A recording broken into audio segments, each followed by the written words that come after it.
Okay, good morning. Welcome to online class. Okay, ಈಗಾಗಲೇ ನಿಮಗೆ last ಕ್ಲಾಸಲ್ಲಿ we were discussing about double fertilization. Okay, I hope you have all followed the process of double fertilization in case of angiosperms. ಈಗ ಈ double fertilisation ಅಂತಕ್ಕಂಥದ್ದು ನಿಮಗೆಲ್ಲ ಗೊತ್ತಿದೆ. ಈ ಆ್ಯಂಜಿಯೋಸ್ಪರ್ಮ್ಸ್ನಲ್ಲಿ ಮಾತ್ರ ಇರತಕ್ಕಂಥ ಒಂದು ಫರ್ಟಿಲೈಜೇಷನ್ ಈವೆಂಟ್ ಇದು. ಓಕೆ, ಬೇರೆ ಒಂದು ಯಾವುದೇ ಪ್ಲಾಂಟ್ ಗ್ರೂಪ್ ಒಳಗಡೆಗೆ ಈ ಡಬಲ್ ಫರ್ಟಿಲೈಜೇಷನ್ ಪ್ರೋಸೆಸ್ ಇರೋದಿಲ್ಲ. ಈ ಡಬಲ್ ಫರ್ಟಿಲೈಜೇಷನ್ ಅಂತಂದ್ರೆ ಅರ್ಥ ಇಲ್ಲಿ ಎರಡು ಮೇಲ್ ಗ್ಯಾಮೆಟ್ ಫಾರ್ಮೇಷನ್ ಆಗೋದ್ರಿಂದ one male gamete fuses with the egg nucleus, another male gamete fuses with the polar nuclei. Okay, so this whole process of double fertilization, okay, whole process of this syngamy, fusion of male and female gametes and also triple fusion is called as double fertilization. Okay, ಇದನ್ನೆಲ್ಲ ನಿಮಗೆ last ಕ್ಲಾಸಲ್ಲಿ explain ಮಾಡಿದ್ದೀನಿ. ಅದನ್ನು ಈ fertilisation process complete ಆದಮೇಲೆ that embryo sac will become fertilised one.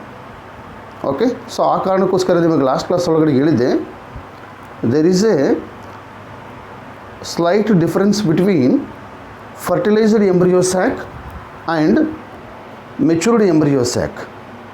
So this difference you have to understand clearly. In case of a matured embryo sac, there is a presence of egg, okay, or this egg apparatus is present. Okay, this egg apparatus consists of 3 cells. One is called as the egg cell and another 2 cells which are present are called as synergids. Okay, ಈ ರೀತಿ egg ನಿಮಗೆ ಯಾವಾಗ ಅಲ್ಲಿ ಆ ಒಂದು embryo sack ಒಳಗಡೆ ಕಾಣುತ್ತೆ, ಆ ಒಂದು ಎಂಬ್ರಿಯೋ ಸ್ಯಾಕ್ನ ಮೆಚೂರ್ಡ್ ಅಂತ ತಿಳ್ಕೋಬೇಕು. ಓಕೆ, ಒಂದು ಸಾರಿ ಫರ್ಟಿಲೈಜೇಷನ್ ಪ್ರೋಸೆಸ್ ಕಂಪ್ಲೀಟ್ ಆದಮೇಲೆ ಯಾವುದೇ ಆರ್ಗನಿಸಮ್ನಲ್ಲಿ ಆಗಿದ್ರೂ ಕೂಡ ಓಕೆ ಅಲ್ಲಿ ಎಗ್ ಅಂತಕ್ಕಂಥದ್ದು ಇರೋದಿಲ್ಲ. Okay, that structure will be changed. Okay, so that egg becomes zygote. Okay, so there is a difference between the egg and zygote. Egg is a haploid female gamete, but after the process of fertilization, egg will change into diploid structure known as a zygote. Okay, so that if egg is present, then you have to understand that embryo sac is a matured embryo sac. Okay, ಅದೇ ನಾವು fertilisation ಆದಮೇಲೆ egg ಬದಲಾಗಿ zygote ಇರುತ್ತೆ. So ಇದನ್ನು ಅರ್ಥ ಮಾಡ್ಕೊಂಡಿರ್ಬೇಕು ನೀವು ಇಲ್ಲಿಗ. ಆಮೇಲೆ ಈ ಒಂದು ಫರ್ಟಿಲೈಸ್ಡ್ ಎಂಬ್ರಿಯೋ ಸ್ಯಾಕಲ್ಲಿ ಒಂದು ಲಾರ್ಜ್ ಸೆಂಟ್ರಲ್ ಸೆಲ್ ಇರುತ್ತೆ. ಇಲ್ಲಿಗೆ central cell, why it is called as a central cell? Because it is larger one and which carries other cells. So there four it is known as a central cell, and this central cell carries, okay, so these egg apparatus, antipodals and polar nuclei. Okay, so ಈಗ fertilisation ಆದಮೇಲೆ ಈ large central cell ಏನಾಗಿ change ಆಗುತ್ತಂದರೆ primary endosperm ಸೆಲ್ಲಾಗಿ change ಆಗುತ್ತೆ. These changes you please understand, okay, and which are very important from the point of examination. ಇಲ್ಲಿ primary endosperm cell ಆಗುತ್ತೆ. Large central cell is changed into primary endosperm cell.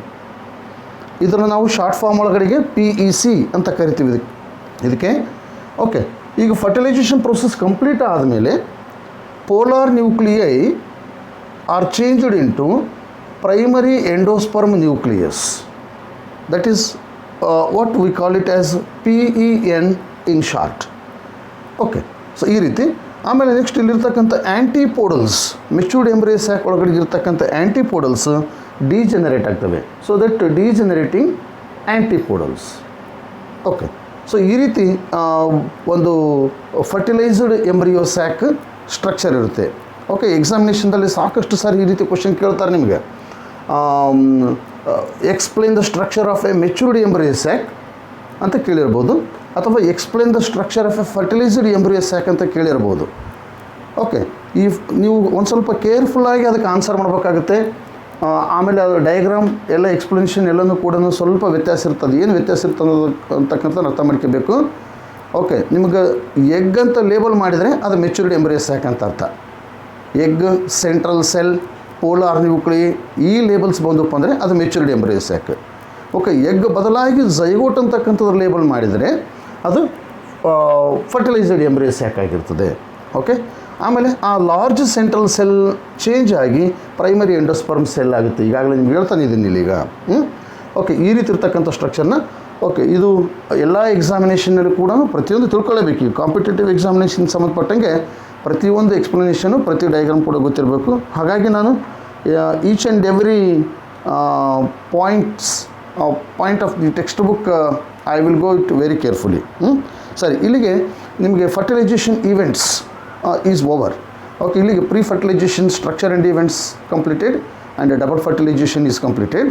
And we'll move to the next one is called as post fertilization structure and events.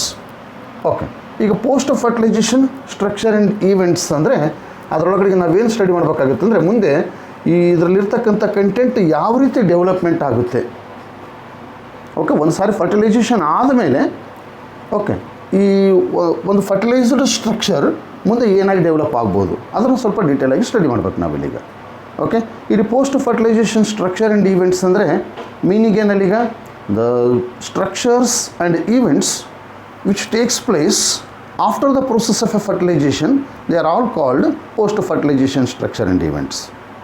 Fertilisation process ಮುಗಿದ ಮೇಲೆ ಏನೇನು structure ಮತ್ತು events ನಡೀತವೆ, ಯಾವ ಘಟನೆಗಳು ನಡೀತವೆ. Events ಅಂದರೆ ಘಟನೆಗಳು. Okay, ನಿಮಗೆಲ್ಲ ಗೊತ್ತಿದೆ, ಕೇಳಿರ್ಬೋದು. ನಾನು ಸಾಕಷ್ಟು ಸಾರಿ ಇದನ್ನು ಶಬ್ದನ ಬಳಸ್ತಾ ಇದ್ದೀನಿ ಈಗ. ಓಕೆ, ಒಂದು ಸಾರಿ ಡಬಲ್ ಫರ್ಟಿಲೈಜೇಷನ್ ಪ್ರೋಸೆಸ್ ಅಥವಾ ಫರ್ಟಿಲೈಜೇಷನ್ ಪ್ರೋಸೆಸ್ ಕಂಪ್ಲೀಟ್ ಆದಮೇಲೆ ಮುಂದೆ ಆ ಫ್ಲವರ್ ಒಳಗಡೆಗೆ ಏನೇನು ಚೇಂಜಸ್ ಆಗಬಹುದು ಅದನ್ನೆಲ್ಲನೂ ಕೂಡ post fertilisation structure and events ಅಂತ ಕರಿಬೇಕು.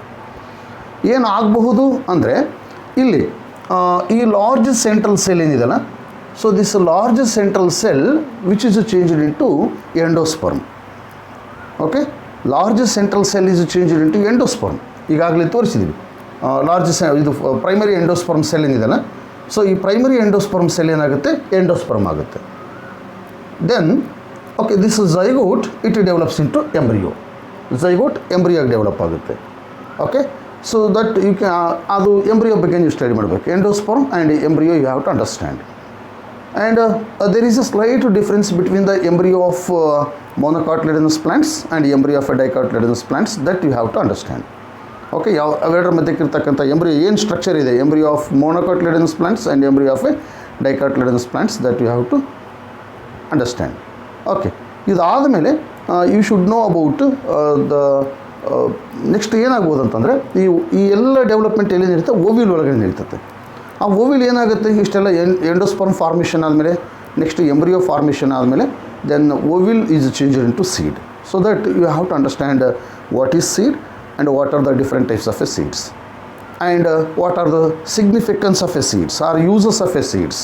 ಆ ಸೀಡ್ಸ್ ಯಾವ ರೀತಿ ಉಪಯೋಗ ಆಗುತ್ತೆ ಅನ್ನೋದನ್ನು, ಓಕೆ, ಅಥವಾ ಅಡ್ವಾಂಟೇಜಸ್ ಆಫ್ ಎ ಸೀಡ್ಸ್ ಅಷ್ಟು ತಿಳ್ಕೋಬೇಕು. ಅದಾದ ತಕ್ಷಣಕ್ಕೆ ನೆಕ್ಸ್ಟ್ ಓವಿಲ್ ಇದ್ದದ್ದು ಸೀಡ್ ಆದಮೇಲೆ next entire ovary is matured into or formed into fruit.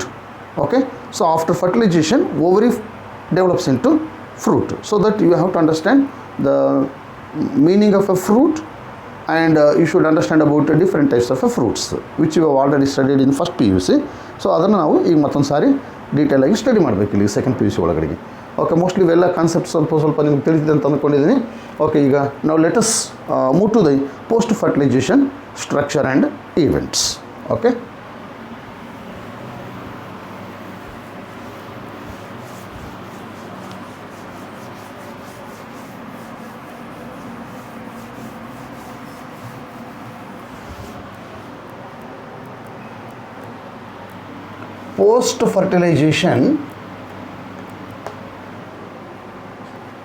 post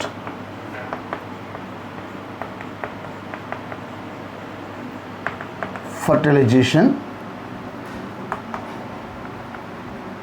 structure and events.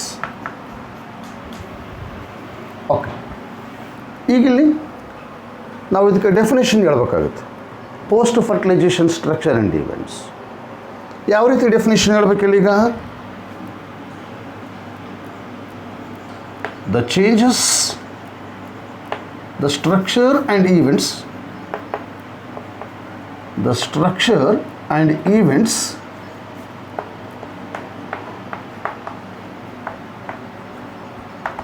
which takes place after the process of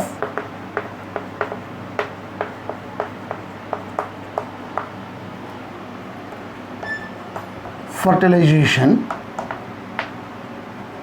after the process of fertilization are called post-fertilization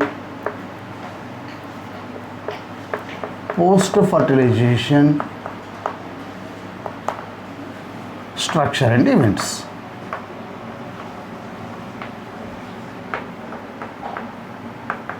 So this is the definition for okay, so this post-fertilization structure and events. Okay. Sir on ಮಾಡಿ ನೋಡಿ, ಈಗ ಇದು definition ಆಯ್ತಿಲ್ಲ. ಈಗ ಒಂದು ವೇಳೆ ನಿಮಗೆ definition ಕೇಳಿದ್ರೆ ಈ ರೀತಿ ಡೆಫಿನೇಷನ್ ಬರೀಬೋದು. ಓಕೆ, ಎಲ್ಲರಿಗೂ ನಾನು ಬೋರ್ಡ್ ಮೇಲೆ ಬರೆದು ಕಾಣುತ್ತೆ ಅಂತ ಅಂದ್ಕೊಂಡಿದ್ದೀನಿ. ಓಕೆ, ಇದರೊಳಗಡೆಗೆ ಏನೇನು ಈವೆಂಟ್ಸ್ ಸ್ಟಡಿ ಮಾಡಬೇಕು ಅನ್ನೋದನ್ನು ಹೇಳಿದ್ದೀನಿ ಈಗಾಗಲೇ. ಸೊ ಪೋಸ್ಟ್ ಫರ್ಟಿಲೈಸೇಷನ್ ಈವೆಂಟ್ಸ್ ಏನೇನು ಇರ್ತವೆ, ಒಂದು you have to understand about endosperm. You should know about endosperm. Endosperm ಅನ್ನೋ ಶಬ್ದನ ನೀವು ಕೇಳಿರ್ಬೋದು ಭಾಳ ಮಾಡಿ. ಓಕೆ, ಅದ್ರ ಬಗ್ಗೆ ನಿಮಗೆ ಡೀಟೇಲಾಗಿ ಗೊತ್ತಿರೋದಿಲ್ಲ. ಓಕೆ, ಸೊ ಎಂಡೋಸ್ಪರ್ಮ್ ಆದಮೇಲೆ you should know about embryo. Okay, you have to understand about embryo. ಈ ಎಂಬ್ರಿಯೋದೊಳಗಡೆಗೆ so you have to study about structure of dicot embryo and another one is structure of monocot embryo. ಇವೆರಡೂ embryo ಬಗ್ಗೆ ತಿಳ್ಕೊಬೇಕು ನೀವು ಇಲ್ಲಿಗ. Okay, ಇಷ್ಟು structure ಓವಿಲ್ ಒಳಗಡೆಗೆ ನಿಮಗೆ formation ಆಗ್ತದೆ. ಆ ಓವಿಲ್ ಕಂಪ್ಲೀಟ್ ಇದೆಲ್ಲ ಫಾರ್ಮೇಷನ್ ಆದಮೇಲೆ entire ovule is changed into or it turns into seeds. So that you should understand about definition for seed and types of a seeds. Different types of seeds you should understand. Okay, ಇದು seed ಎಲ್ಲಿಂದ formation ಆಗುತ್ತೆ? Only after the process of fertilisation entire ovule is changed into or turns into seeds. Okay, so that it is a fertilised structure. Okay, ಓವಿಲ್ after fertilisation ovule is formed into seeds. ಈ ovule ಎದರೊಳಗಡೆ ಇರ್ತದೆ? Ovary ಒಳಗಡೆ ಇರ್ತದೆ. So there four matured ovary or fertilised ovary develops into fruit. So that you have to understand about fruit and different types of a fruit.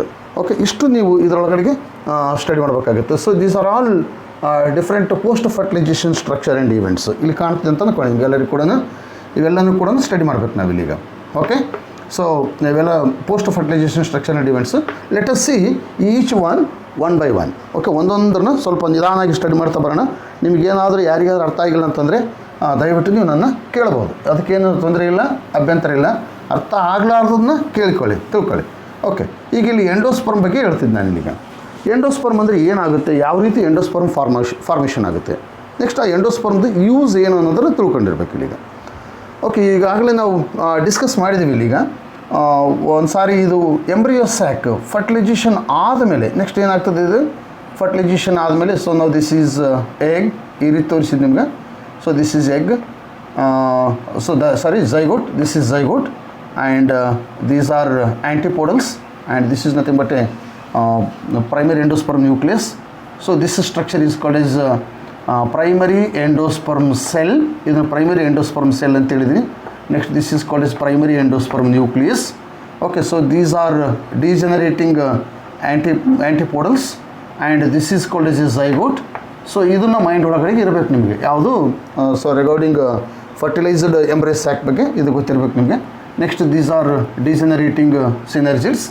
ಈಗ ಇಲ್ಲಿ ಏನಾಗುತ್ತೆ ಅಂತಂದರೆ, ಈಗ ಆಗ್ತಕ್ಕಂಥ ಮೊದಲನೇ ಬದಲಾವಣೆ ಸ್ವಲ್ಪ ದಯವಿಟ್ಟು ಸರಿಯಾಗಿ ನೋಡ್ಕೋಬೇಕಿಲ್ಲ ನಾ ಹೇಳೋದನ್ನು. ಈ ಪ್ರೈಮರಿ ಎಂಡೋಸ್ಪರ್ಮ್ ಸೆಲ್ ಏನಿದೆ ಇಲ್ಲಿಗ, so this undergoes repeated mitotic division. Okay, the primary endosperm cell, ನಾನು PEC ಅಂತ ಬರ್ತೀನಿ ಶಾರ್ಟ್ ಫಾರ್ಮ್ ಒಳಗಡೆಗೆ.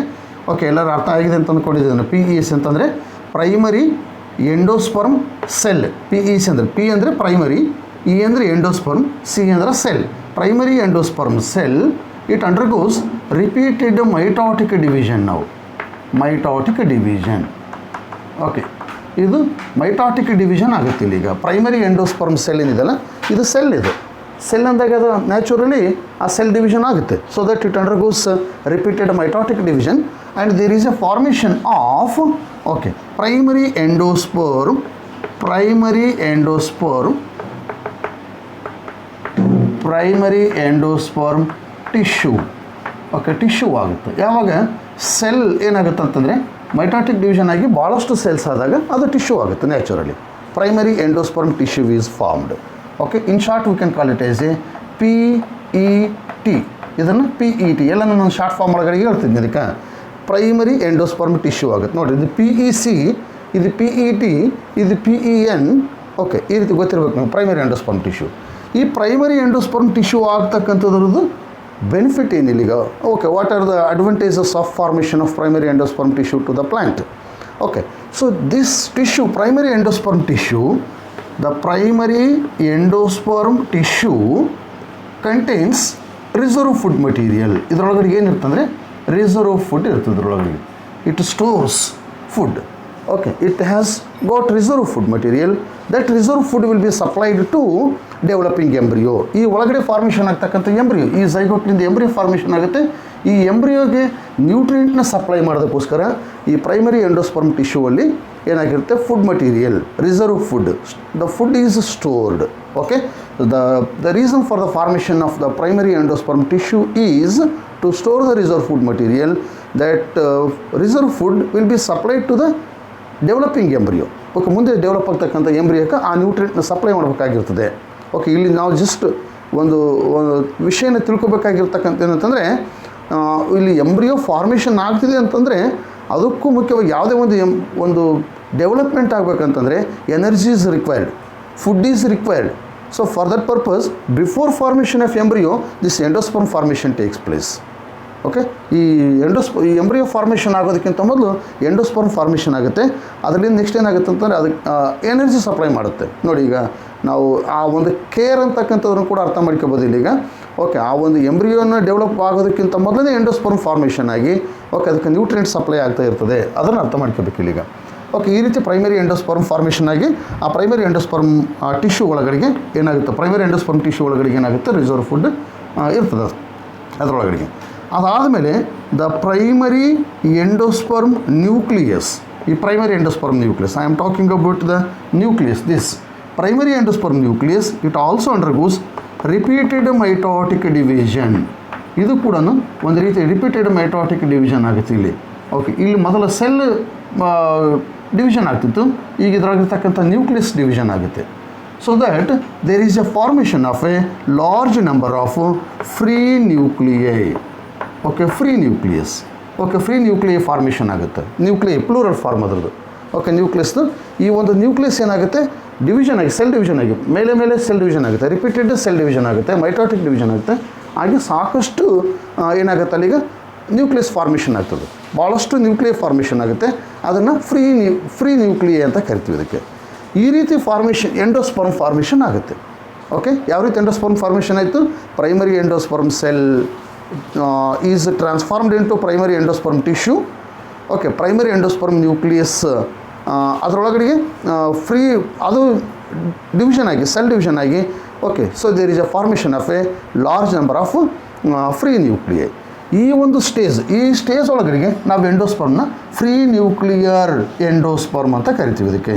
Okay, this stage of endosperm development is called S free nuclear endosperm. Free nuclear endosperm ಅಂತ ಕರಿತಾರೆ ಇದಕ್ಕೆ. ಯಾಕಂದರೆ so that endosperm which contains A free nuclei. So many free nuclei are present, therefore it is nothing but a free nuclear endosperm.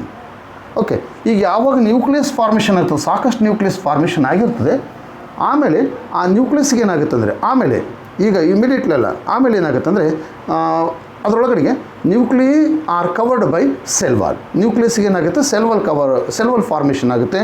ಆವಾಗ ಆ endosperm ಏನು change ಆಗುತ್ತೆ ಅಲ್ಲಿ ಅಂತಂದರೆ, okay, so the endosperm is change into cellular endosperm ಆಗುತ್ತೆ ಅಲ್ಲೀಗ. Okay, so that we can notice two different stages in the development of endosperm. One is called as a free nuclear endosperm and another one is called as a cellular endosperm. ಯಾವಾಗ cellular endosperm formation ಆಗುತ್ತೆ, ಆ ಒಂದು ನ್ಯೂಕ್ಲಿಯನ formation ಆಗಿರುತ್ತೆ, ಆ ನ್ಯೂಕ್ಲಿಯಿಗೆ cell one formation ಆದಾಗ ಅದು cellular type of endosperm ಆಗುತ್ತೆ. So that in this way there is a development of endosperm takes place. Okay, ಭಾಳ ಸರಳವಾಗಿ ಅರ್ಥ ಮಾಡ್ಕೋಬೋದು. ಈ ಒಂದು ಡಯಾಗ್ರಾಮ್ನ ಮೈಂಡ್ ಒಳಗಡೆ ಇಟ್ಕೊಂಡು ಅದನ್ನು ಎಕ್ಸ್ಪ್ಲನೇಷನ್ ಮಾಡಬೇಕಾಗುತ್ತೆ ನಾವಿಲ್ಲೀಗ. ಓಕೆ, ಈ ಒಂದು embryo sack, fertilised embryo sack ಒಳಗಡೆಗೆ ಮೇನ್ಲಿ ಝೈಗೋಟ್ ಇರುತ್ತೆ. ನಾನು ಕ್ಲಾಸ್ ಒಳಗಡೆ ಬಂದಾಗ ಮತ್ತೆ ಹೇಳ್ತೀನಿ ನಿಮಗೆ ಇದನ್ನು ಹೆಂಗೆ ನೆನ್ಪಿಟ್ಕೋಬೇಕು ಅಂತಕ್ಕಂಥದ್ದು ನಮ್ಮ ಆಡು ಭಾಷೆಯಲ್ಲಿ ಹೇಳಿದ್ರೆ ನಿಮ್ಗೆ ಗೊತ್ತಾಗುತ್ತೆ. ಓಕೆ, ಇಲ್ಲಿ ಝೈಗೋಟ್ ಏನಿದೆಯಲ್ಲ, so this zygote later develops into embryo. Okay, ಈಗ ಅದಕ್ಕಿಂತ ಮೊದಲು ಈ ಒಂದು primary endosperm cell which is playing very very important role, it develops into endosperm. ಈ ಎಂಡೋಸ್ಪರ್ಮ್ ಆಗಬೇಕಾಗಿತ್ತು ಅಂದರೆ primary endosperm cell it undergoes mitotic division and formation of a primary endosperm tissue. Primary endosperm tissue stores food material or reserve food material that is very important because which supplies food to the nutrients to the developing embryo. And primary endosperm nucleus ಏನಿದೆಯಲ್ಲ, okay, which undergoes repeated mitotic division and formation of a large number of nuclei, and that stage of embryo endosperm development is called as free nuclear endosperm. Okay, ಈ free nuclear endosperm ಆದಮೇಲೆ next ಆ ಪ್ರತಿಯೊಂದು ನ್ಯೂಕ್ಲಿಯಸ್ಸಿಗೆ ಕೂಡ ಒಂದು cell wall cover ಆಗುತ್ತೆ. ಯಾವಾಗ cell wall cover ಆಗುತ್ತೆ ಆ ಒಂದು ಸ್ಟೇಜ್ನ ಏನಂತ ಕರಿಬೇಕು, ಸೆಲ್ಯುಲಾರ್ ಎಂಡೋಸ್ಪರ್ಮ್ ಅಂತ ಕರಿತೀವಿ. ನಮ್ಗೆ ಇಲ್ಲಿ ಎರಡು ಸ್ಟೇಜ್ ಕಾಣ್ತದೆ ಎಂಡೋಸ್ಪರ್ಮ್ ಫಾರ್ಮೇಷನ್ ಒಳಗಡೆ. ಎರಡು ಸ್ಟೇಜ್ ಕಾಣುತ್ತೆ, ಒಂದು free nuclear and another one is cellular. Free nuclear endosperm and another one is called A cellular endosperm. Okay, ಇದು ನಮಗೆ ಅಬ್ಸರ್ವ್ ಮಾಡಬೇಕು, ನಮಗೆ ಗೊತ್ತು ಮಾಡ್ಕೋಬೇಕು ಅಂತಕ್ಕಂಥದ್ದನ್ನು ಇದ್ರ ಬಗ್ಗೆ ಇನ್ನೂ ಚೂರು ತಿಳ್ಕೊಬೋದು. ಅಂದರೆ ಒಂದೆರಡು ಎಕ್ಸಾಂಪಲ್ ಸ್ಟಡಿ ಮಾಡಿದರೆ ನಮಗೆ ಗೊತ್ತಾಗುತ್ತೆ ಯಾವ ರೀತಿ ಫ್ರೀ ನ್ಯೂಕ್ಲಿಯರ್ ಇರುತ್ತೆ, ಯಾವ ರೀತಿ ಸೆಲ್ಯುಲರ್ ಎಂಡೋಸ್ಪರ್ಮ್ ಫಾರ್ಮೇಷನ್ ಆಗುತ್ತೆ ಅಂತಕ್ಕಂಥದ್ದನ್ನು. Okay, just if you take an example of a tender coconut. Tender coconut ನಾವು ತೊಗೊಂಡಿಪ್ಪ ಅಂತಂದರೆ, ಸಾಮಾನ್ಯವಾಗಿ ನಾವು ಟೆಂಡರ್ ಕೊಕೊನಟ್ ಸೆಲ್ಲರ್ ಹತ್ರ ಓದಿಪ್ಪ ಅಂದರೆ ನಾವೇನು ಕೇಳ್ತೀವಿ ಅವರಿಗೆ, ಸಾಮಾನ್ಯವಾಗಿ ಅದರೊಳಗಡೆ ಚೆನ್ನಾಗಿ ನೀರಿರ್ತಕ್ಕಂಥ ಒಂದು ಕಾಯಿನ ಕೊಡು ಅಂತ ಕೇಳ್ತೀವಿ ನಾವಲ್ಲೀಗ. ಅದರೊಳಗೆ ಇರ್ತಕ್ಕಂಥ ಟೆಂಡರ್ ಕೊಕೊನಟ್ ವಾಟರ್ ಏನಿದೆಯಲ್ಲ, so that is free nuclear endosperm. ಅದ್ರಿಗಿರ್ತಕ್ಕಂಥ ನೀರೇನಿದೆಯಲ್ಲ, free nuclear endosperm, it consist of a thousands of nuclei. ಆ ನೀರೊಳಗಡೆಗೆ ಥೌಸಂಡ್ಸ್ ಆಫ್ ನ್ಯೂಕ್ಲಿಯೈ ಇರ್ತದೆ. ಓಕೆ, ಅದೇ ಗ್ರ್ಯಾಜುವಲಾಗಿ ಏನಾಗುತ್ತೆ ಅಂದರೆ ಅದಕ್ಕೆ ಆ ನೀರಿಗೆ ಏನು ಸುತ್ತ ಕವರ್ ಆಗಿರ್ತದೆ, A white kernel which covers the water. Okay, that is what we call it is A cellular. ಅದು ಸೆಲ್ಯುಲಾರ್ ಎಂಡೋಸ್ಪರ್ಮ್ ಅದನ್ನು. ಓಕೆ, ಒಂದು ಕೊಕೊನಟ್ ಒಳಗಡೆಗೆ ನಮ್ಮಲ್ಲಿ ಎರಡು ರೀತಿ ಕಾಣುತ್ತೆ, ಒಂದು free nuclear as well as cellular we can notice. Okay, so the tender coconut water is A free nuclear one and the white kernel which surrounds that water is called as A cellular. Okay, ಅದಕ್ಕೂ ಈ ರೀತಿ ಏನಪ್ಪ ಅಂತಂದರೆ ಒಂದು best example for this cellular and free nuclear ಎಂಡೋಸ್ಪರ್ಮ್ಗೆ example ಇದನ್ನು ನಿಮ್ಮ coconut. ಇದನ್ನು ಸಾಕಷ್ಟು ಸಾರಿ ನೀಟ್ ಎಕ್ಸಾಮಿನೇಷನ್ದಾಗ ಕೂಡ ಒಂದು ಕ್ವಶನ್ ಕೇಳಿರೋ ಅಂತ ಅಂದ್ಕೊಂಡಿದ್ದೀನಿ. ಇದ್ರ ಮೇಲೆ ಬಂದಿದೆ ಒಂದು ಸಾರಿ ಎರಡು ಸಾರಿ ಕ್ವಶನ್ ಬಂದಿರ್ಬೋದು ಇದ್ರ ಮೇಲೆ. ಓಕೆ, ಇದು ಇಷ್ಟು ನಿಮಗೆ ಎಂಡೋಸ್ಪರ್ಮ್ ಬಗ್ಗೆ ಗೊತ್ತಾಯಿತು. ಈ ಎಂಡೋಸ್ಪರ್ಮ್ ಫಾರ್ಮೇಷನ್ ಆದಮೇಲೆ this endosperm may not remain for long period of time in all the seeds, in all the plants. Okay, ಏನು ಆಗ್ಬೋದು ಈ ಎಂಡೋಸ್ಪರ್ಮಿಗೆ ಅಂತಂದರೆ, so this endosperm is completely consumed by the developing embryo. ಈ endosperm ಏನಿದೆಯಲ್ಲ, ಈ ಯಾವಾಗ ಎಂಬ್ರಿಯೋ ಸ್ಟಾರ್ಟ್ ಆಗ್ತದೆ, ಡೆವಲಪ್ಮೆಂಟ್ ಆಗೋಕ್ಕೆ ಸ್ಟಾರ್ಟ್ ಆಗುತ್ತೆ, ಈ ಎಂಡೋಸ್ಪರ್ಮ್ನ ಕನ್ಸ್ಯೂಮ್ ಮಾಡ್ತಾ ಇರ್ತದೆ ಅದನ್ನು. Okay, in some seeds it is completely consumed. Okay, ಕೆಲವೊಂದು ಸೀಡ್ಸ್ ಒಳಗಡೆ ಇದು ಕಂಪ್ಲೀಟ್ ಕನ್ಸ್ಯೂಮ್ ಆಗಿಬಿಡುತ್ತೆ ಇಲ್ಲಿಗ. Okay, so in some seeds this endosperm is completely consumed.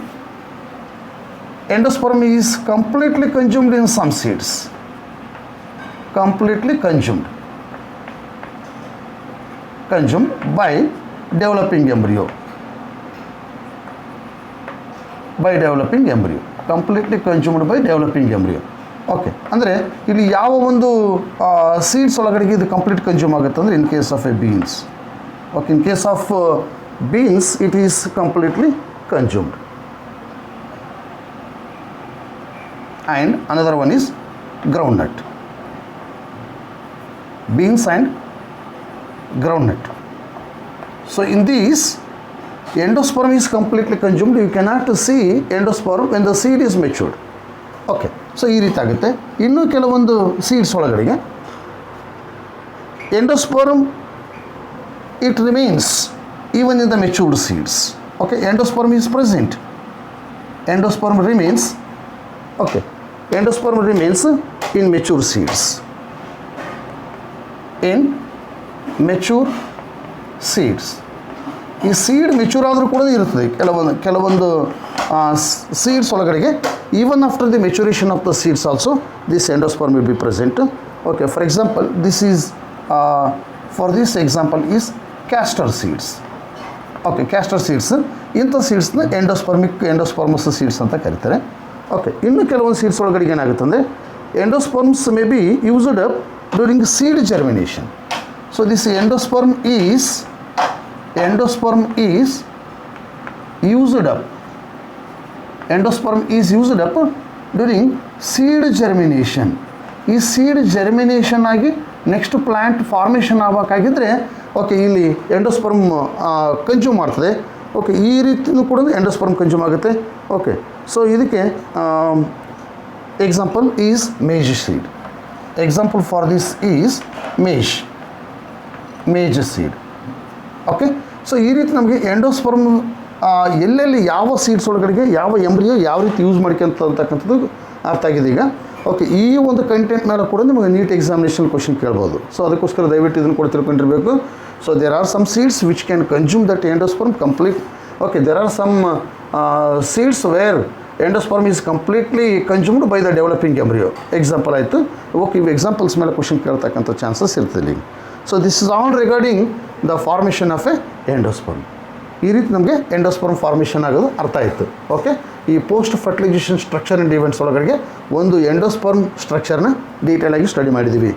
Okay, and next let us move to another one that is next event is embryo. So let us see about embryo.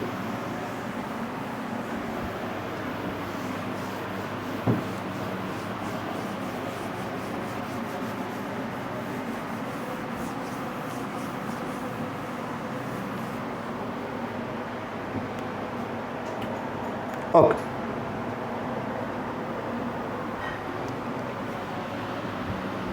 Embryo.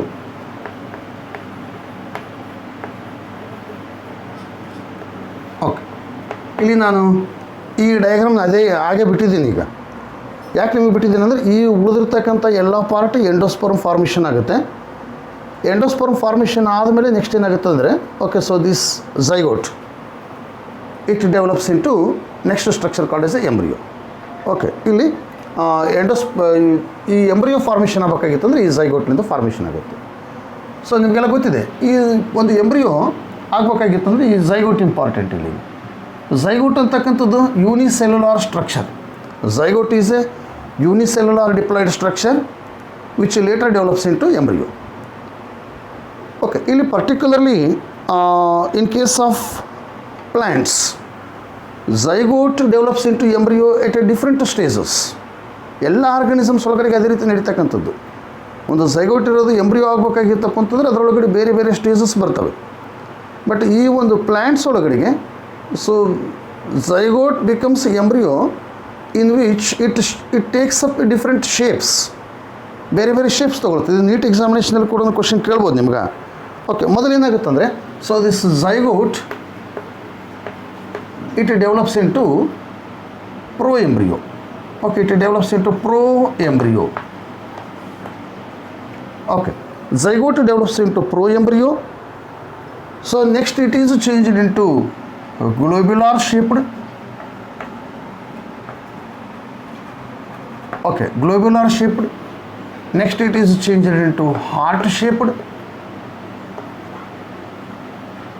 Okay, ಇದು heart ಶೇಪ್ಡಾಗಿ changes ಆಗುತ್ತೆ. Okay, ಈ ರೀತಿ ಏನಪ್ಪ ಅಂತಂದರೆ ಒಂದು embryo formation ಆಗಬೇಕಾಗಿತ್ತಪ್ಪ ಈ ರೀತಿ ಒಂದೊಂದು ಸ್ಟ್ರಕ್ಚರಲ್ ಚೇಂಜಸ್ ಆಗ್ತಾ ಬರ್ತದೆ. ಅಲ್ಲಿ ಇದು ಶೇಪ್ ಒಳಗಡೆ ಚೇಂಜಸ್ ಆಗ್ತಾ ಬರ್ತದೆ. ಈ zygote unicellular okay single celled diploid structure when it undergoes mitotic division and there is a formation of a pro embryo. This pro embryo is changed into globular shaped. Globular shaped is changed into heart shaped. Okay, then it starts okay developing into further developing into a plantlet. Okay, plantlet ಆಗಿ develop ಆಗುತ್ತೆ. ಇದರ ನಿಮಗೆ NEET examination ಒಳಗಡೆ ಈ ಸ್ಟೇಜಸ್ನ ಕೇಳ್ಬೋದು. ಯಾವುದಾದ್ಮೇಲೆ ಯಾವ್ದು formation ಆಗುತ್ತೆ. ಮೊದಲು ಝೈಗೋಟ್ ಇರುತ್ತೆ. Zygote is followed by this stage is followed by this stage is followed by this stage. ಇದನ್ನು ಹಿಂದೆ ಮುಂದೆ ಮಾಡಿ ಎಕ್ಸಾಮಿನೇಷನಲ್ಲಿ ಕ್ವಶನ್ ಕೇಳ್ತಕ್ಕಂಥ ಚಾನ್ಸಸ್ ಇರ್ತದೆ. So there for you please understand the sequence of formation of embryo. Okay, now ಅದನ್ನು diagram ಹಾಕಿದೀಪ, diagrammatically if you represent, so now this is zygote. Okay, so this is unicellular diploid structure and which is changed into, so ಈ zygote ಏನಾಗುತ್ತೆ ಅಂತಂದರೆ, so this zygote is changed into pro embryo. ಈ pro embryo ಆಗುತ್ತೆ ಇಲ್ಲಿ. ಈಗ ಈ pro embryo ಆಗಬೇಕಾಗಿತ್ತಂದ್ರೆ ಯಾವ ರೀತಿ pro embryo ಫಾರ್ಮೇಷನ್ ಆಗುತ್ತೆ ಅಂತಂದರೆ,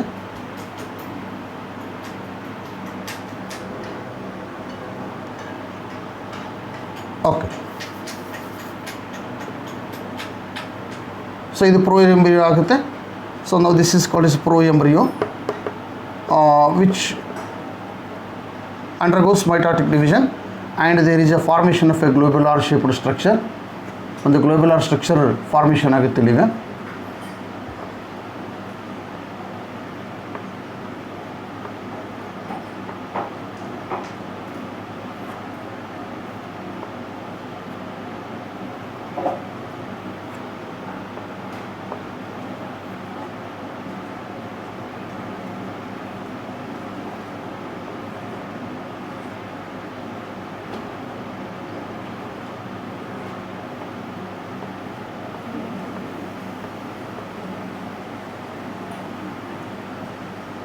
Okay, now this is globular shaped embryo, then it is changed into, okay, next heart shaped structure formation ಆಗ್ತದೆ ಇಲ್ಲಿ.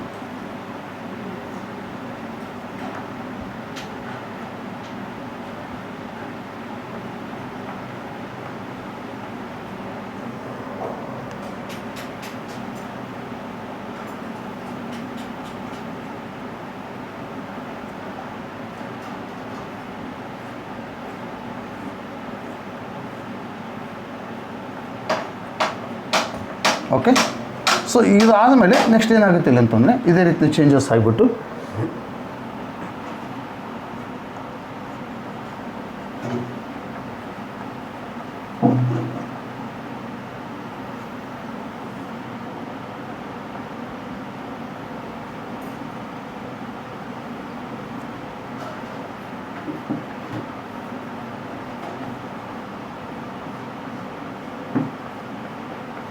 so in this way there is a formation of a embryo takes place. These are all various stages in the formation of embryo. Okay, ಈ ಒಂದು zygote ಇರ್ತಕ್ಕಂಥ unicellular diploid structure it is changed into multicellular zygote. Okay, ಈ ರೀತಿ multicellular zygote formation ಆಗುತ್ತೆ ಇಲ್ಲಿ, sorry embryo formation ಆಗುತ್ತೆ. Okay, ಈ embryo ಒಳಗಡೆಗೆ you have to understand about okay dicotyledonous embryo and monocotyledonous embryo. Now let us see this embryo. ನೋಡಿ, ನಾನು ನಿಮಗೆ ಏನು ಹೇಳಿದ್ದೀನಿ, embryo formation takes place from the zygote. So this zygote undergoes repeated mitotic division and there is a formation of embryo, and during the formation of embryo it passes through various stages. Those stages, based on their shape, we can name them as pro embryo, globular embryo and heart shaped. Okay, ಈ ರೀತಿ changes ಆಗುತ್ತೆ ಇಲ್ಲಿ ಈಗ. Okay, ಈಗ next ಡೈಕಾಟ್ಲಿಡನಸ್ embryo, ಮೊನೋಕಾಟ್ಲಿಡನಸ್ embryo. ಈ ಎಂಬ್ರಿಯೋದಲ್ಲಿ ಮತ್ತು ನಮಗೆ ಎರಡು ಟೈಪ್ ಬರ್ತದೆ. ಈಗ ಒಂದು ಸ್ವಲ್ಪ ಎಂಬ್ರಿಯೋ ಡೈಕಾಟ್ಲಿಡನಸ್ ಎಂಬ್ರಿಯೋ ಮತ್ತು ಮೊನೋಕಾಟ್ಲಿಡನಸ್ ಎಂಬ್ರಿಯೋಕ್ಕೆ ಸ್ವಲ್ಪ ವ್ಯತ್ಯಾಸ ಇರುತ್ತೆ. ಆ ಒಂದು ಡಿಫರೆನ್ಸ್ ಕೂಡ ಅರ್ಥ ಮಾಡ್ಕೋಬೇಕಾಗುತ್ತೆ ಇಲ್ಲಿ. ಓಕೆ, ಸೊ ನಾವು let us see this structure of A dicot embryo. ಈ ಡೈಕಾಟ್ ಎಂಬ್ರಿಯೋ ನೋಡೋಣ ಇಲ್ಲಿ. ಈಗ ಎಂಬ್ರಿಯೋದಲ್ಲಿ ಡೈಕಾಟ್ ಎಂಬ್ರಿಯೋ,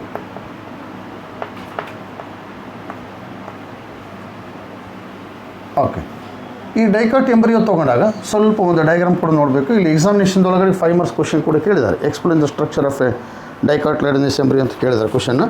ಸೊ ಹಾಗಾಗಿ ಏನಪ್ಪ ಅಂತಂದರೆ ನೀವು ಇದನ್ನು ಸ್ವಲ್ಪ ತಿಳ್ಕೊಬೇಕಿಲ್ಲ. ಈಗ ಈ ಎಂಬ್ರಿಯೋ ಯಾವ ರೀತಿ ಕಾಣುತ್ತೆ,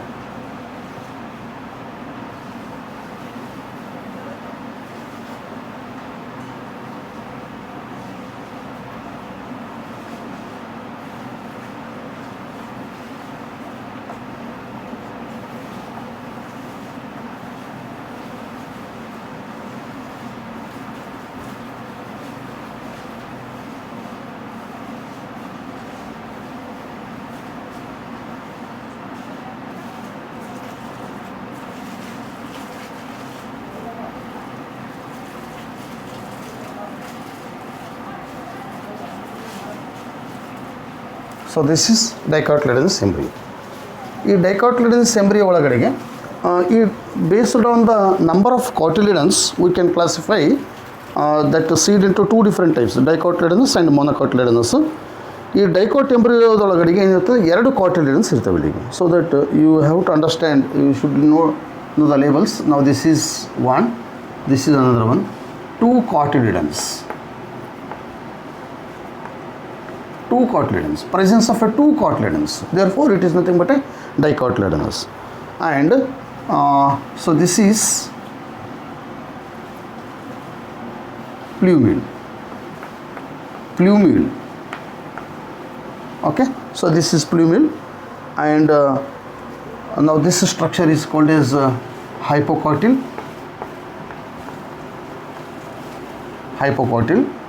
and next one is called as, this is radicle,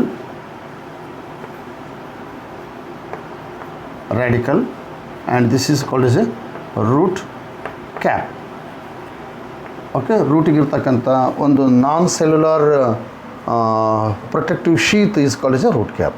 okay, ಈ ರೀತಿ ಒಂದು ಡೈಕಾಟ್ಲಿಡನಸ್ ಎಂಬ್ರಿಯೋ ಇರ್ತದೆ. ಅದನ್ನು ಅಂದರೆ ಒಂದು ಡೈಕಾಟ್ ಎಂಬ್ರಿಯೋ ಒಳಗಡೆ ಏನೇನು ಸ್ಟ್ರಕ್ಚರ್ ಇರುತ್ತಂತಂದರೆ, it has got two ಕಾಟ್ಲಿಡನ್ಸ್.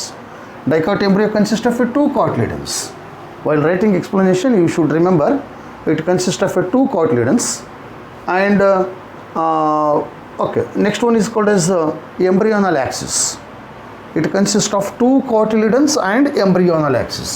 Dicot embryo consists of a two cotyledons and embryonal axis. Embryonal axis is present. So this embryonal axis, ಈ embryonal axis ಒಳಗಡೆ ಏನಿದೆ ಅಂತಂದರೆ, embryonal axis has two components. One is called as a plumule and another one is called as a radicle. Embryonal axis consists of two components. One is called as a plumule and another one is called as a radicle. Okay, so the embryonal axis again, okay, the embryonal axis above the level of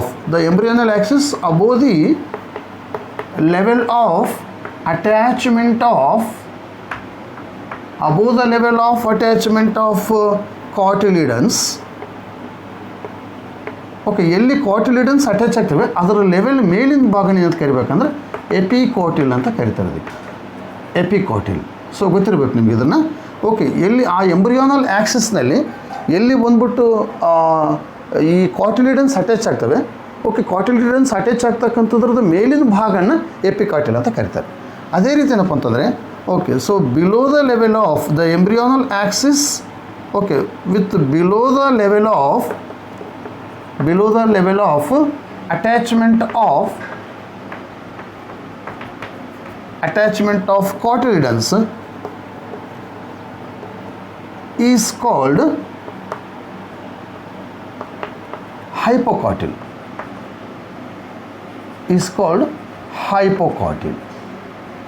okay, ತೋರಿಸಿದ್ವಿ hypocotyl ಅಂತೇಳಿ. Okay, ಇವೆರಡು terms ಗೊತ್ತಿರಬೇಕು ನಿಮಗೆ, ಎಪಿಕೋಟಿಲ್ and ಹೈಪೋಕಾಟಿಲ್ ಅಂತೇಳಿ. Okay, ಇದರೊಳಗಡೆ ಏನಪ್ಪ ಅಂದರೆ ಈ ಒಂದು ಎಪಿಕೋಟಿಲ್ ಏನಿದೆಯಲ್ಲ, so this epicotyl, okay, it terminates.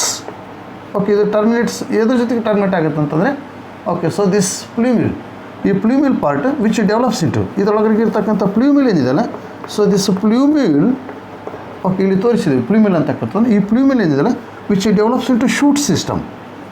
Okay, plumule develops into shoot system. ಎಲ್ಲ ಭೂಮಿಯಿಂದ ಮೇಲೆ ಇರ್ತಕ್ಕಂಥ ಎಲ್ಲ ಭಾಗನ, ಓಕೆ, ಅದು ಎಲ್ಲಿಂದ ಡೆವಲಪ್ ಆಗಿರ್ತದೆ, ಪ್ಲೂಮಿಲಿಂದ ಡೆವಲಪ್ ಆಗಿರುತ್ತೆ. ಒಂದು ಸೀಡ್ ಜರ್ಮಿನೇಷನ್ ಆದಮೇಲೆ ಎಂಬ್ರಿಯೋದಾಗಿರ್ತಕ್ಕಂಥ ಸೀಡ್ ಏನಿದೆಯಲ್ಲ, ಎಂಬ್ರಿಯೋ ಸೀಡ್ ಒಳಗಡೆ ಇರ್ತಕ್ಕಂಥ ಎಂಬ್ರಿಯೋ ಇದೆಯಲ್ಲ, ಅದರಲ್ಲಿರ್ತಕ್ಕಂಥ ಪ್ಲೂಮಿಲ್ ಏನಿದೆಯಲ್ಲ which develops into shoot system and radicle, okay, it develops into root system. Okay, root system ಆಗಿ ಡೆವಲಪ್ ಆಗುತ್ತೆ. So this is all the structure regarding dicotyledonous embryo. ಈ dicotyledonous ಎಂಬ್ರಿಯೋಕ್ಕೆ ಸಂಬಂಧಪಟ್ಟಂಗೆ ಇಷ್ಟು ಸ್ಟ್ರಕ್ಚರ್ ಆಯಿತು ಇಲ್ಲಿಗ. ಓಕೆ, ಸೊ ಈಗ ನಾವು monocot embryo ನೋಡೋಣ. Okay, ಇದೆಷ್ಟು ಡೈಕಾಟ್ ಎಂಬ್ರಿಯೋ ಆಯ್ತು ಇಲ್ಲಿ ಕಂಪ್ಲೀಟ್. ಓಕೆ, ಡೈಕಾಟ್ ಎಂಬ್ರಿಯೋ ನೀವು ನೆನ್ಪಿಟ್ಕೋಬೇಕಂಥದ್ದು ಏನಿಲ್ಲ ಅಂತಂದರೆ, ಒಂದು ಡೈಕಾಟ್ ಎಂಬ್ರಿಯೋ ತೊಗೊಂಡ್ರೆ ಅಥವಾ ಮೋನೋಕಾಟ್ ಎಂಬ್ರಿಯೋ ತೊಗೊಂಡ್ರೆ ಆಲ್ಮೋಸ್ಟ್ ಸ್ಟ್ರಕ್ಚರ್ ಒಂದು ಅರ್ಲಿ ಸ್ಟೇಜಸ್ ಒಳಗಡೆಗೆ ಸೇಮ್ ಇರ್ತದೆ, ಲೇಟರ್ ಸ್ಟೇಜಸ್ ಒಳಗಡೆ ಸ್ವಲ್ಪ ಚೇಂಜಸ್ ಆಗುತ್ತೆ. ಒಂದು ಡೈಕಾಟ್ ಎಂಬ್ರಿಯೋ ಒಳಗಡೆಗೆ ಇಲ್ಲಿ ಇಂಪಾರ್ಟೆಂಟ್ ಡಿಫ್ರೆನ್ಸ್ ಏನಂತಂದರೆ, so presence of a two cotyledons. Because of the presence of a two cotyledons we can say it as a dicotyledonous embryo. Okay, and next ಬಂದುಬಿಟ್ಟು ಅದು embryo axis ಅಥವಾ embryonal axis ಇರ್ತದೆ. ಆ embryonal Axis ಅದರಲ್ಲಿ ಏನಪ್ಪ ಅಂತಂದರೆ, okay, ಯಾವ ಒಂದು ಕಾರ್ಟಿಲಿಡನ್ ಬಂದ್ಬಿಟ್ಟು ಆ ಪಾಯಿಂಟ್ ಅಟ್ಯಾಚ್ ಆಗುತ್ತೆ, ಆ ಕಾರ್ಟಿಲಿಡನ್ ಅಟ್ಯಾಚ್ ಆಗ್ತಕ್ಕಂಥದ್ರದ್ದು ಮೇಲಿನ ಭಾಗನ ಎಪಿಕಾಟಿಲ್, ಕೆಳಗಿನ ಭಾಗನ ಹೈಪೋಕಾಟಿಲ್ ಅಂತ ಕರಿಬೇಕು ಅಲ್ಲಿಗ. ಓಕೆ, ಅದರದ್ದು ಟರ್ಮಿನೇಷನ್ ಎಲ್ಲಿ ಆಗುತ್ತೆ ಅಂತಂದರೆ, so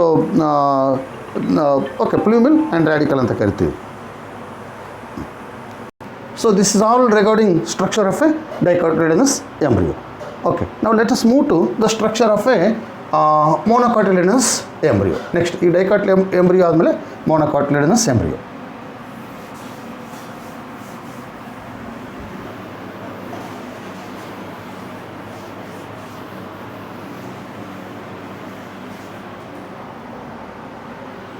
Structure of monocot embryo. ಏನು ಡಿಫ್ರೆನ್ಸ್ ನಿಮ್ಗೆ ಅರ್ಥ ಆಗ್ಬೋದು ಡೈಕಾಟಿಲಿಡನಸ್ ಎಂಬ್ರಿಯೋ ಮತ್ತು ಮೊನೊಕಾಟಿಲಿಡನಸ್ ಎಂಬ್ರಿಯೋಕ್ಕೆ. ಈ ಡೈಕಾಟಿಲಿಡನಸ್ ಎಂಬ್ರಿಯೋದಲ್ಲಿ ಈಗಾಗಲೇ ನಿಮ್ಗೆ ಹೇಳಿದೆ, ಅಲ್ಲಿ 2 ಕಾಟಿಲಿಡನ್ಸ್ ಇರೋದ್ರಿಂದ ಅದನ್ನು ಡೈಕಾಟಿಲಿಡನಸ್ ಎಂಬ್ರಿಯೋ ಅಂತ ಕರಿಬೇಕು ಅಷ್ಟೇ, ಮತ್ತು ಬೇರೆ ಏನಿಲ್ಲ. ಈಗ ಇಲ್ಲಿ ಮೊನೊಕಾಟಿಲಿಡನಸ್ ಎಂಬ್ರಿಯೋ ಒಳಗಡೆಗೆ, okay, there is a presence of a single cotyledon, therefore it is known as a monocotyledonous. Okay, there is a major difference between dicot and monocot embryo is that the number of cotyledons. Okay, ಇಲ್ಲಿ ಒಂದೇ cotyledon ಇರೋದ್ರಿಂದ ಮೊನೊಕಾಟಿಲಿಡನಸ್ embryo ಅಂತ ಕರಿತೀವಿ ಇದಕ್ಕೆ. Okay, so ಇದಕ್ಕೆ ಒಂದು simple ಒಂದು diagram ಬರುತ್ತೆ. ಆ ಡಯಾಗ್ರಾಮ್ ಕೂಡ ನೀವು ಸಾಧ್ಯ ಆದಷ್ಟು ಹಾಕಕ್ಕೆ ಪ್ರಯತ್ನ ಮಾಡಬೇಕು. ಓಕೆ, ನೀಟ್ ಎಕ್ಸಾಮಿನೇಷನಲ್ಲಿ ಕೂಡ ಇದನ್ನು ಕ್ವಶನ್ ಕೇಳ್ಬೋದು. ಓಕೆ, ಸೊ ದಯವಿಟ್ಟು ಇದನ್ನು ಸ್ವಲ್ಪ ಅಬ್ಸರ್ವ್ ಮಾಡಿ ನಾನು ಹಾಕ್ತಕ್ಕಂಥದ್ದನ್ನು.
ಓಕೆ, ಇಷ್ಟು ಹಾಕಿದ್ರೆ ಸಾಕು. ನೀವು ಇಲ್ಲಿ ಈ ಒಂದು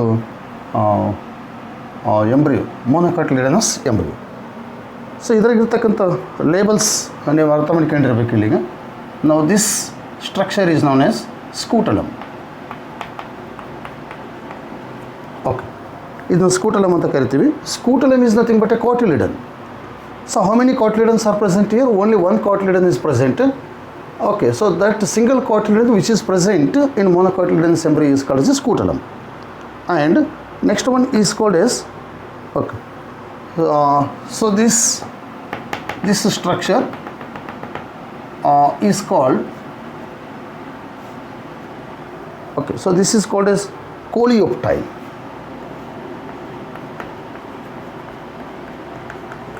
Coleoptile.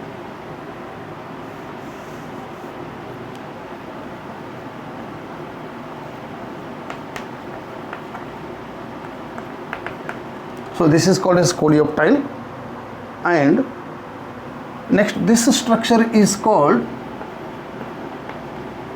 shoot apex. So this is called as a shoot apex. And next one is called, this structure is called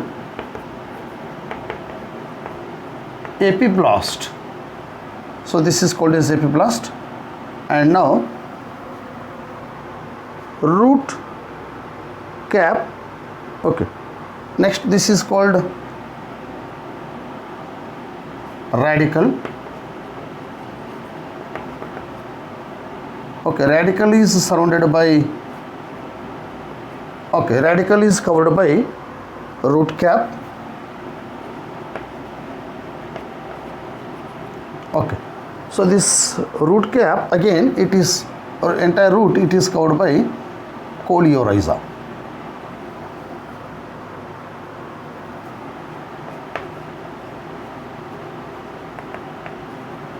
Coleorhiza is present.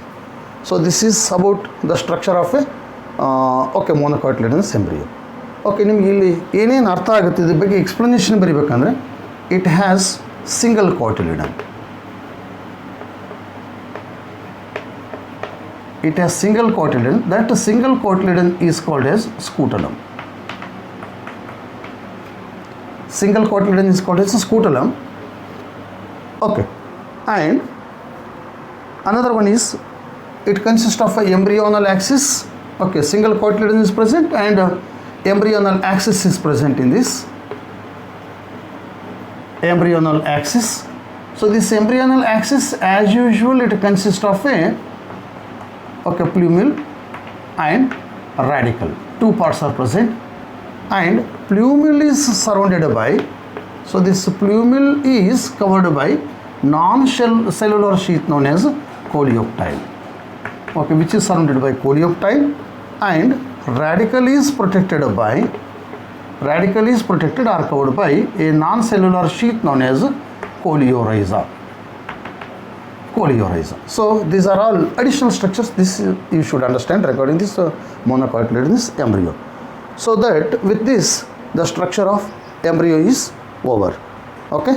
So monocotyledonous embryo and dicotyledonous embryo we have studied, and which are very important from the point of examination. Okay, thank you very much. Remaining we'll discuss in next class.